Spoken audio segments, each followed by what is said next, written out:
रात गए इस मौसम में कौन है जो हमसे मिलने पर इसरार कर रहा है?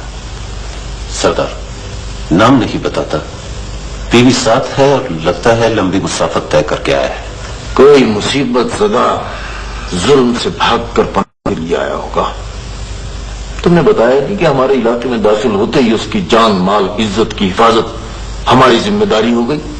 सरदार, मैंने अपने हर जगह और खाने की दावत भी दी, मगर सरदार वो आपसे मिलना चाहता है। बोलो।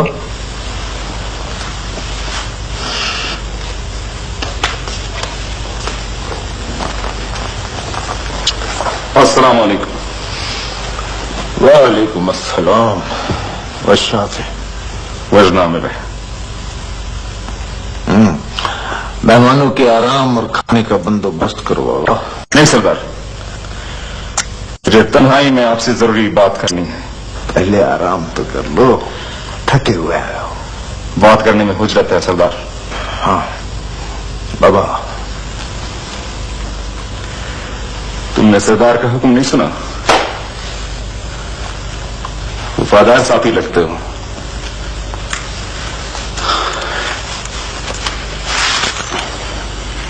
सरदार,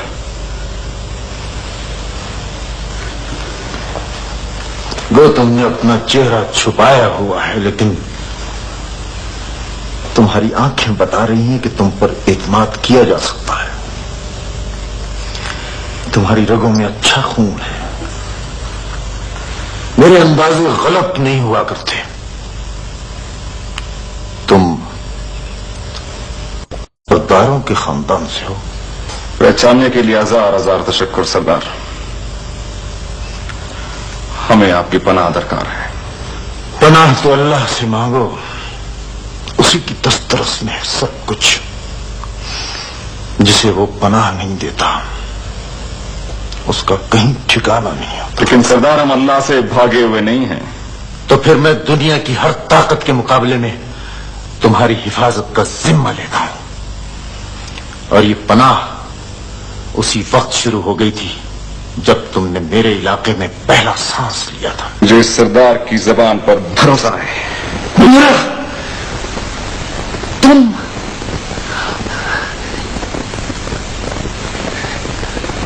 ये ख्वाब नहीं मगर ये कैसी हकीकत है? क्या मैं यकीन कर लूं कि बलोचों ने गैरत को घर से रुखसत कर दिया? नहीं सरदार, नहीं। मेरे, आपके, हम सबके खून के हर कतरे में गैरत का समंदर है। और ये सिर्फ उस वक्त भी बाकी रहेगी जब पहाड़ अपनी जगह से हिला दिए जाएंगे और मां बेटे को पहचानने से इनकार कर देगी। पता है, अपने कबीले के वकार के लिए मैंने कभी अपनी जान की परवाह की? वो तो सब ठीक है, लेकिन मैं अपनी आंखों को कैसे झुठलाऊं? मेरा भाई, मेरी जान का दुश्मन मेरे सामने बेकसी की तस्वीर बना खड़ा। तुम्हें इस हालत में देखकर मुझे खुशी नहीं, दुख हुआ, दुख। तुम्हारी जगह कोई और होता तो मेरे लिए कोई नई बात नहीं थी, मगर एक ही दादा की औलाद होकर तुम इतने गिर जाओगे मैं कभी सोच भी नहीं सकता था। मुझे अब भी यकीन नहीं आ रहा। मैंने सारी बातें सुन ली हैं सरदार। शाहान, ये मैं जानता हूं सरदार, लेकिन ब्यूरोगार यहां। ये मत समझना ब्यूरर कि मैं अपनी पनाह वापस ले रहा हूं। खुदाए बुजुर्ग बरतर की कसम, मेरे कबीले का बच्चा बच्चा तुम्हारे लिए कट सकता है, मर सकता है, लेकिन मेरा दिल अब भी ये कहता है कि रातों रात यहां से निकल जाओ, चले जाओ यहां से, इससे पहले कि सुबह का सूरज में लोग तुम्हारा बदला हुआ चेहरा देखकर कहें कि बलोच चले जाओ यहां से। मैं आखिरी सांस तक किसी से ये नहीं कहूंगा कि तुम मेरी दहलीज पर पनाह के लिए आए थे। मैं तो अपने आप को भी दिलासा दे लूंगा कि ये भयानक ख्वाब देखा था मैंने। सरदार, اگر آپ کی جگہ میں ہوتا تو میری بھی کیفیت آپ سے مختلف نہ ہوتی. تو پھر کیوں ماتھے کا داغ بنایا اس پناہ کو؟ حالات نے مجھے مجبور کر دیا. مجبور؟ یہ بات تمہارے منہ سے اچھی نہیں لگتی. حالات اگر ایسے بگڑ گئے تھے تو مر گئے ہوتے. موت تو ہر دکھ سے آزاد کر دیتی ہے. سردار اگر میری ذات کا مسئلہ ہوتا تو یہی کرتا، لیکن مگر یہ سب مجبوریوں کے لفظ ہیں. کیا مجبوری تھی تمہیں؟ یہ ہے وہ مجبوری، یہ ہے وہ مجبوری. نقاب ہٹاؤ اپنے چہرے سے. کون ہے یہ گراناز ہے، حاکم قندھار شجاع الدین ذوالنون کی بیٹی. ذوالنون کی بیٹی کوہرام کی ماڑی میں؟ یہ ایک طویل کہانی ہے سردار. حاکم قندھار نے کسی غلط فہمی کی وجہ سے میرے قتل کا حکم دیا تو شہزادی نے اپنی جان کی پرواہ کیے بغیر مجھے قتل سے بچایا.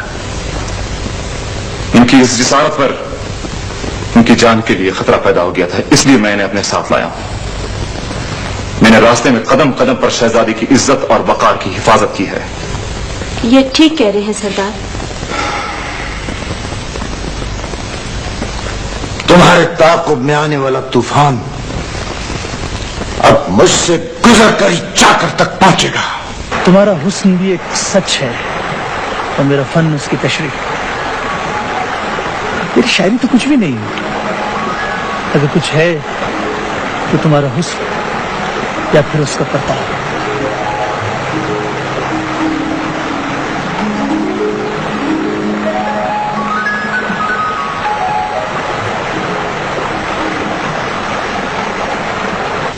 بابا دشمن سامنے ہے، اب انتظار کس چیز کا؟ میں تو کہتا ہوں اس وقت حملہ کرنا بہتر رہے گا. جنگی حکمت عملی تم مجھ سے بہتر نہیں سمجھ سکتے. حملہ صبح کیا جائے گا. مجھے معلوم تھا امیر ذوالنون ایسی تیزی سے آئے گا. رامین جاؤ جاؤ، جا کر چاکر کو تمام صورتحال سے آگاہ کر دو. اور ہاں، اس سے یہ بھی کہہ دینا کہ یہ اطلاع میں اس لیے نہیں دے رہا کہ مجھے اس کی مدد کی ضرورت ہے، بلکہ اس سے کہنا ہوشیار رہے. دوسرا حملہ ذوالنون کا اسی پر ہوگا.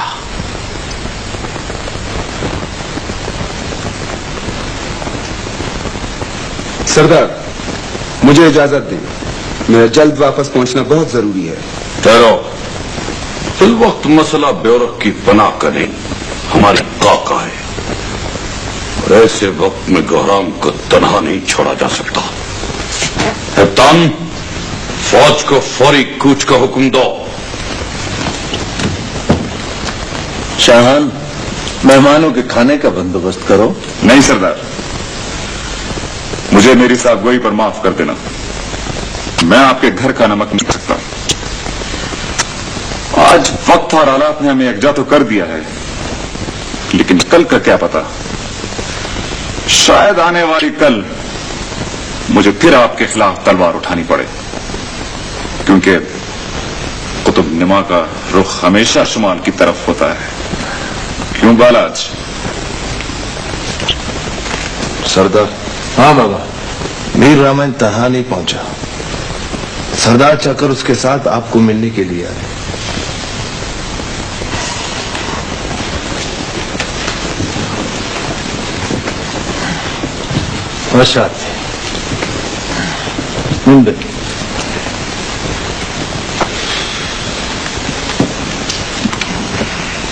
میر گورام، ماضی کی دشمنی کا ایک باب وقتی طور پر ختم ہو گیا. جس ناموس کی حفاظت کے لیے تم تنہا لڑ رہے ہو، اس ناموس کی حفاظت کے لیے ہر حوالے سے میں تمہارا شریک ہوں. اس لیے کہ اب یہ مسئلہ تنہا تمہارا اور بیورخ کا نہیں. جو ہمارے دوست تھے، تقدیر نے انہیں ہمارے मुकाबला खड़ा किया है।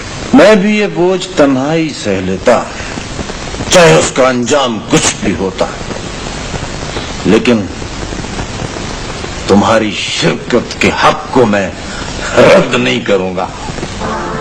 वक्त ने मुझे जिस दश्त के किनारे लाकर खड़ा कर दिया है, इसमें मेरे इरादे का दखल बहुत कम था और हालात के वक्ती तकाजों का ज्यादा। अब इसे अपनी तकदीर समझो, जिसे मैं तन्हा भी सह सकता हूं। जो बर्दाश्त किया जा सकता हो, इसमें दूसरों को शामिल करना कोई बहादुरी नहीं। जो हुआ मेरे साथ हुआ, किस किस का एहसान उठाओगे?